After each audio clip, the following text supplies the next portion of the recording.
This is the March 13th, 2012 interview with Ruth Hawley. She's the granddaughter of William Allhands Lynch, and she's talking about her memories of each of her uncles, William Allhands Lynch's children. This interview deals with Clarence Linch, who is a child from William Allhands Lynch's second marriage. The mother is Arvilla Foreman. So, Ruth, what do you know? What can you tell us about Clarence?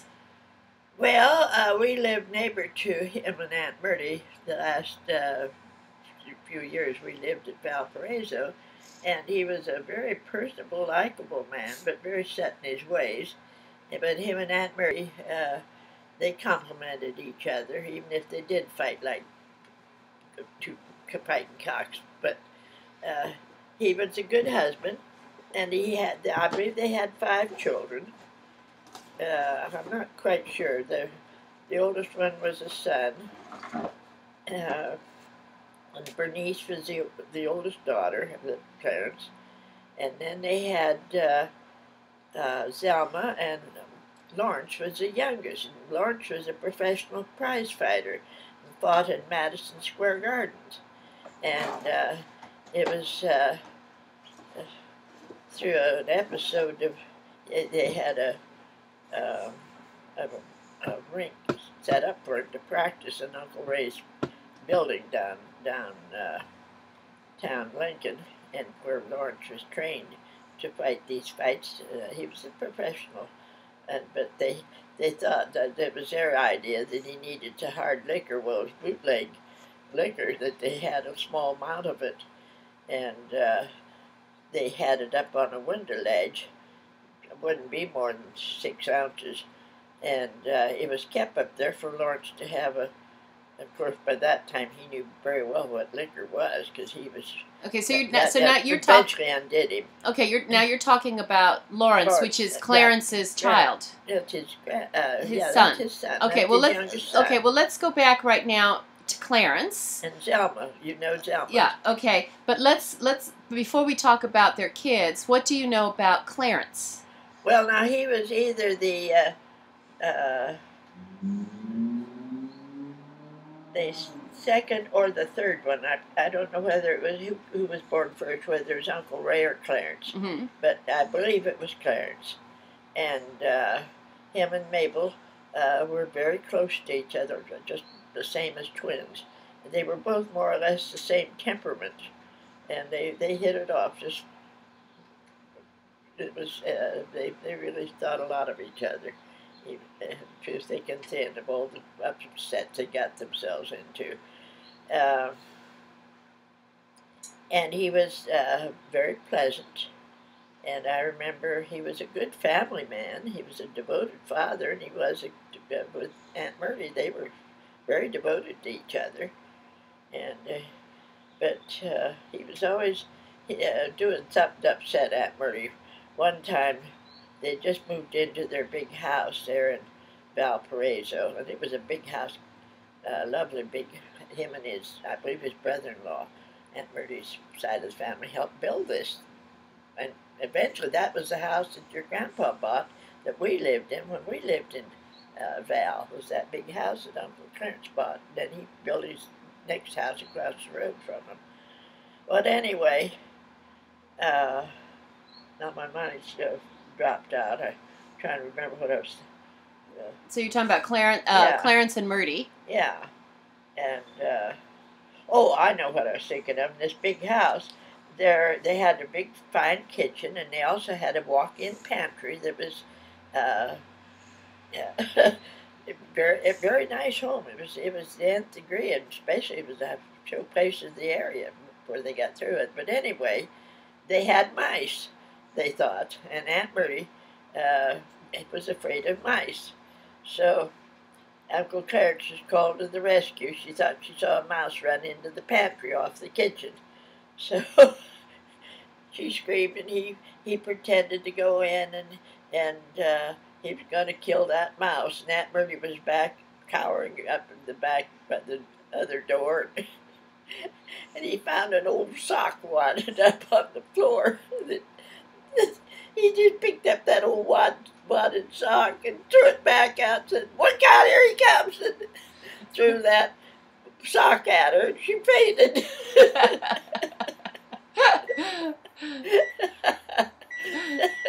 So anyway, there was a big, tremendous uproar over that, or something to that effect. But that was a big, big joke. He had a good sense of humor. Uh-huh. He threw the sock at her across the floor.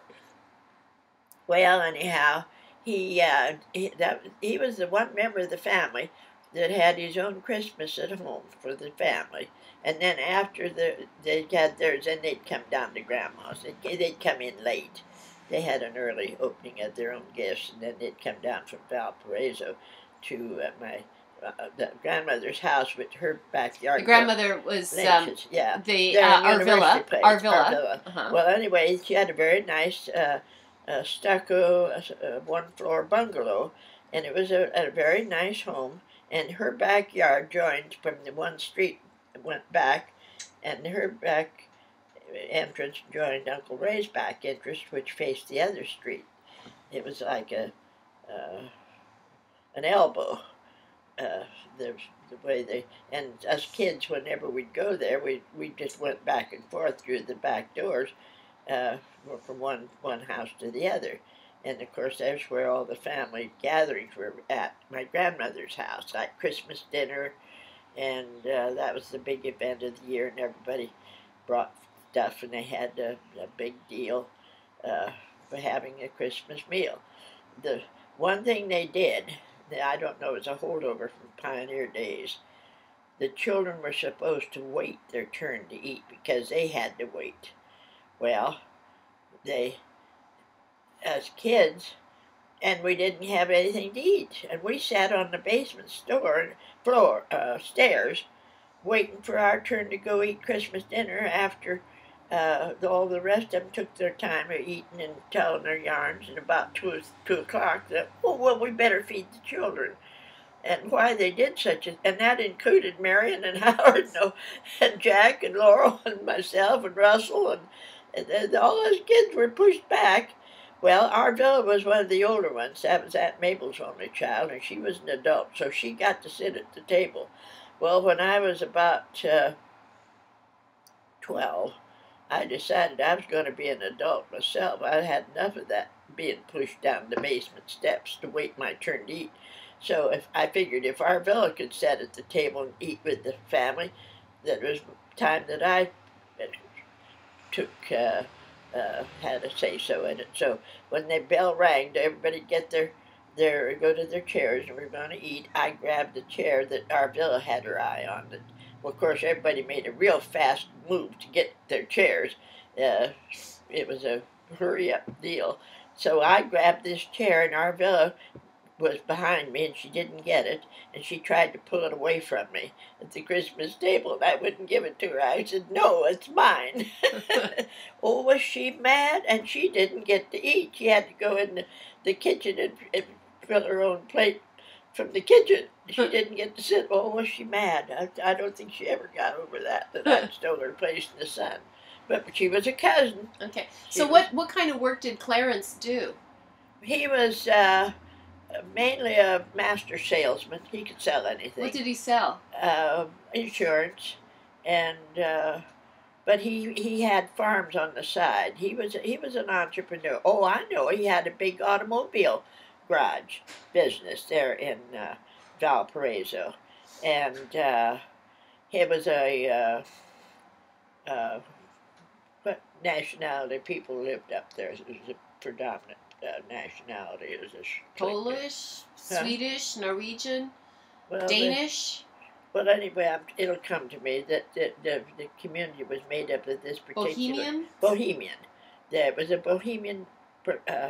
Well, Clarence he wasn't above doing naughty things, and he got old Charlie, his oldest son, was old enough to date, and he got a Bohemian girl in trouble. That he went with her a long time. I mean, and Clarence knew very well it was his grandchild, but he took a notion that and so Charlie was about 18, 19, and they knew they were living together, and Aunt Murray was always behind Uncle Clarence doing stuff.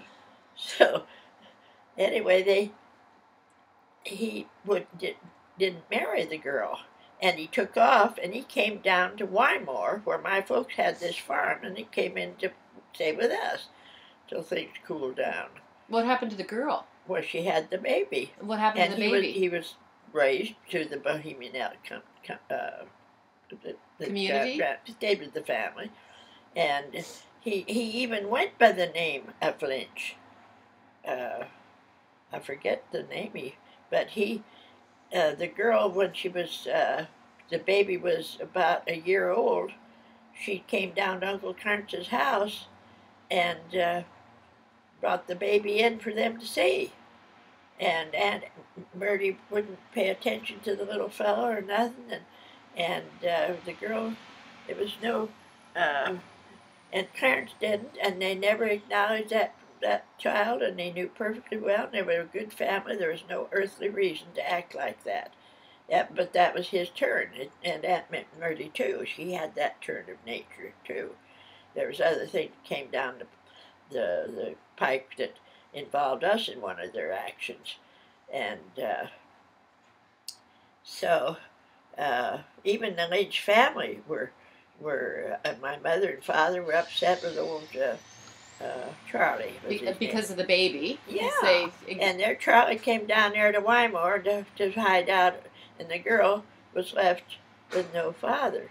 Well, he'd gone with her long enough that the entire Bohemian community was wrathy. Even the Catholic priests, they were all upset with the situation. And the child went by the name of Lynch. He took the Lynch name. There was no reason on earth except Uncle Clarence's awkward orneriness, and Aunt Murdy followed suit. So who did Clarence ultimately marry then? Well, he married a girl by the name of Goldie, a Southern girl, and didn't even know about it. And she was a nice person, and they didn't. That was his only child. He had no children. The Lord. So Goldie and Clarence had no kids. They had Charlie. Charlie. They had no children. So the only child he had was this. I can't remember what his name was, but the girl brought him in to expose Uncle Clarence and Aunt Murdy to their grandchild to meet him. Well, you can imagine what that did to the Bohemian element, because it's a close-knit element, and everyone knew the situation. Well, anyway, Uncle Clarence at that time was a very prosperous garage. He had a garage when he sold cars, and it was before the Depression set in, and he had just ordered a lot of machinery. He sold machinery, farm machinery too. He was very prosperous, and they had this lovely home, which was new at the time, a big house, and they had everything going up roses. He thought he was Mr. Big Shot, and he was a rich man, and he did things like that just to upset. If he could, well, he did. And well, guess what happened? One nice evening, old Clarence's garage caught fire, and they torched that clear to the ground, the whole thing. So you think it was the girl's family and the community? Well, of course, it was their revenge. And even Uncle Clarence, he knew what he'd done. He got his, well, then bad times came in. About what year was this? Oh, land, I suppose. It was about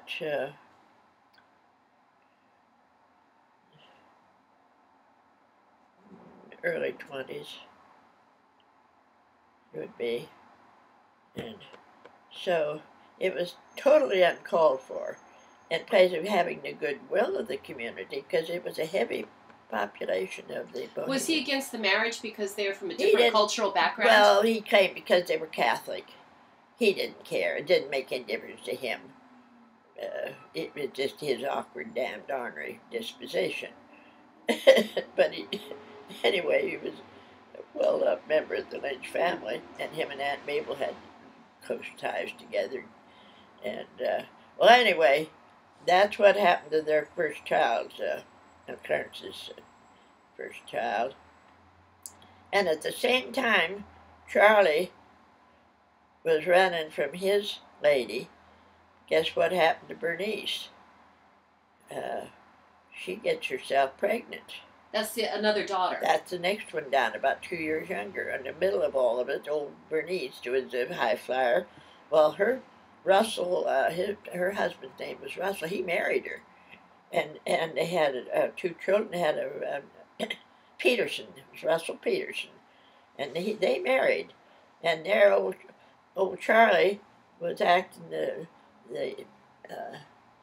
devil's advocate at the very same time, and the whole family, the Lynch family, said, well, it just serves them right to have when Clarence was acting up. It's terrible. Nobody was. So then he gets himself burned out. He didn't have insurance. They found out that he hadn't taken up his insurance, so they zapped him.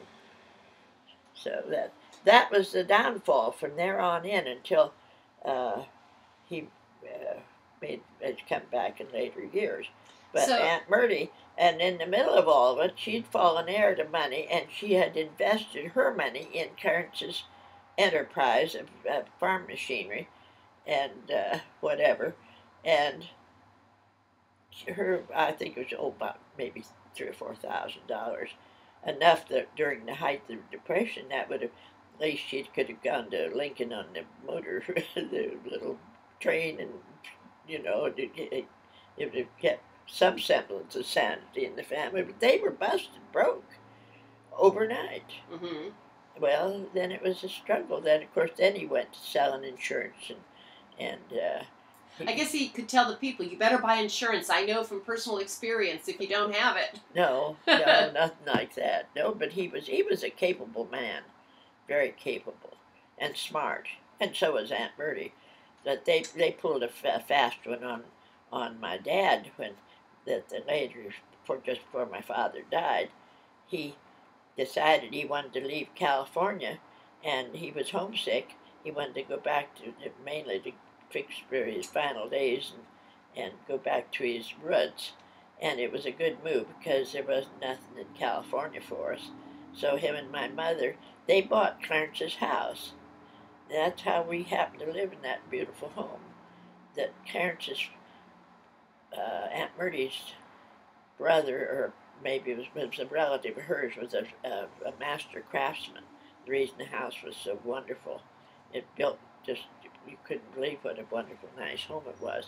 Well, my father, in good faith, Uncle Clarence needed his money to promote the building of his small house across the road, right directly across from him. And we thought everything was all right. And during maybe a year later, after we moved in, found out that we didn't own the land that the house was on. Clarence had, part of the house sat on land that extended from the garden area, and so Clarence had ownership, still had his finger. Now that's the kind of person he was, with a brother that, your grandpa was the best. Well, he was a very wonderful man. His morals and everything, pretty good. So my father was absolutely, because I forget how it came about, and I know, Clarence began to open up the basement flap doors that opened up out in the yard to the house, and he proceeded to take over the possession and use of our basement. And this was after World War II. Yeah. Yeah. This is a that long was time when later. we came back. That was when your dad, Rex, my husband, he was, and he was, well, this I owned. He had it. The house was on enough of the land that he owned that he didn't. That he connived to keep the ownership of the land, and the house sat on about 10 feet into the house, maybe 20. That we didn't own the. We thought we owned the house, but we didn't own the land. Well, I bet your dad was pretty upset about that. He was absolutely he mad one second and crushed the next. Yeah. And okay, so that's moving. Well, that far we got back. He always managed to pull that kind of stuff underhanded. He was very underhanded. So you think he was just and not Aunt a very Mabel nice was the person? same way. Him and Mabel were two of a kind. And if there was any way they could do something underhanded, they did it for fun. Do you think it was also because their parents were so cruel to them? You know, Arvilla, you said Arvilla always beat them. And no, they went on. They didn't let it rule their lives. But it probably changed their character. Well, they knew they didn't beat their children, not a one of them. Okay, so there was Charlie. He was the oldest, and he was the one that didn't marry the girl that he got in trouble. That was Clarence. And Clarence was the oldest son. That was before, who was... Charlie is Clarence's oldest son, and then who's next? Well, then Bernice. She was the one that got pregnant at the same time that the oldest son was having his escapade. She comes up pregnant with a father, a nice family. What was the name of her baby? Do you remember? That was Donnie. She had two little boys, Donnie and we used to play with those.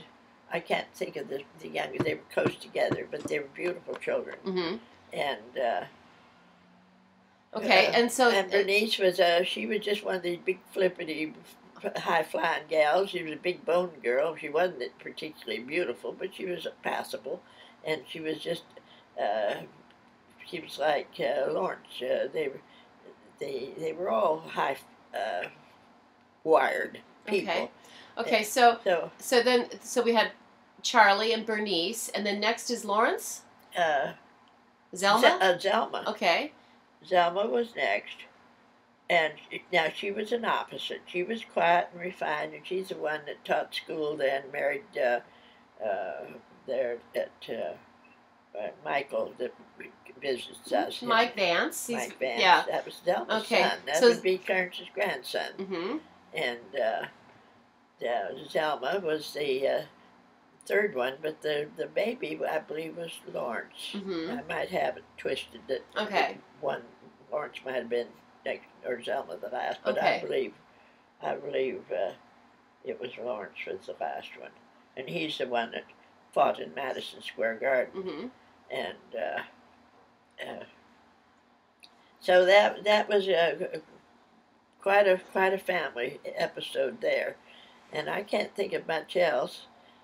Lawrence fought in Madison Square Garden.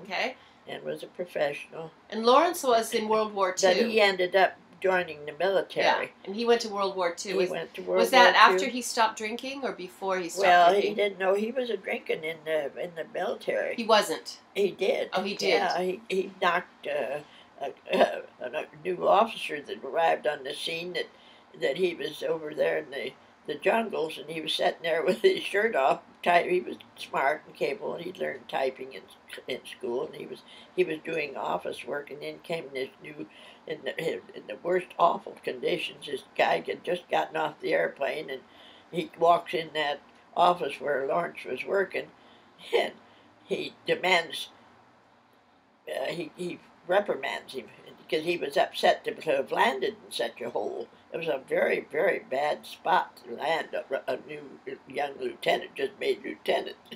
Well, Lawrence necked him. He didn't talk now. He knocked him out. He knocked him because he was a professional fighter. They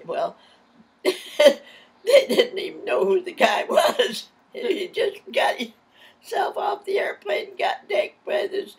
Lawrence was a master sergeant.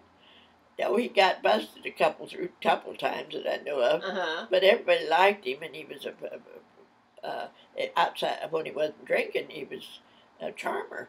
Well, anyway, he didn't argue with that smart ass that came in there and started you salute me, sort of stuff, and demanded his accolades. Well, he didn't get anything except he got knocked out unconscious.